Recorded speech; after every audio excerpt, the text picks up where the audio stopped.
Hi, everyone. Welcome to this week's module. We will be discussing conflict resolution as well as negotiation this week. So let's look at conflict first. I'm sure everyone in here has experienced conflict in their life, whether that be with a relationship, in the workplace, at school with a teacher. We're all going to experience it, right? And we're going to look specifically at conflict in the workplace today.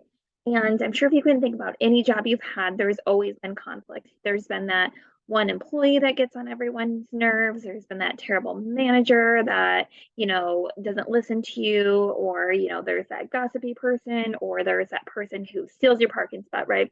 There's always going to be some sort of conflict at work. And sometimes it can be really small, but really drive people crazy every day and lead to unproductivity. Like, somebody eating your lunch at work. We've all heard stories about that. Or, someone just making a mess or not cleaning up their dishes or stealing your parking spot. Or they can be with a person in particular who's not a team player, right? That person who's always calling off sick or making up excuses or not getting their work done, and then someone else has to step in and take their role.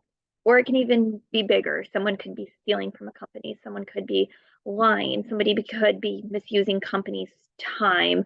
I mean, I remember when I was a GA once, I worked at a place and some students would just, clock in and go sit there and do their homework and not, do their work. And they were doing schoolwork instead and getting paid for it and kind of double dipping there. And it wasn't a good thing. They got in trouble for that. It's, not a good impression you want to make as a GA as well.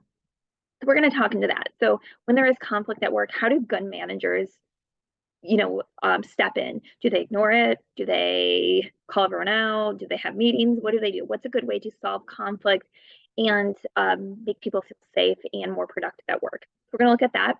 We're going to look at negotiation. Hopefully, you'll find this fun. Negotiation can be an art. Negotiation takes skill because you don't want to oversell yourself or something. I use an example.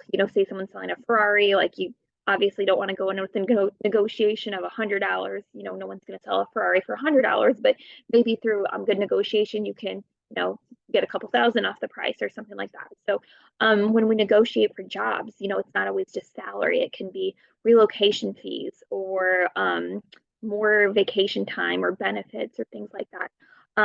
Being able to work a day from home, stuff like that. We'll talk about negotiation and then strategies for resolving conflict. Not even just if you're in a management role, but what if you have conflict with someone at work, conflict with a classmate, someone not doing their work? How can you resolve that? And I know we do a lot of group projects in this class, and I hope that everyone's getting along and doing well. But what if something does come up? What's the best way to resolve this? Well, that's going to be what we're going to look at this week. I hope you find the material to be interesting, and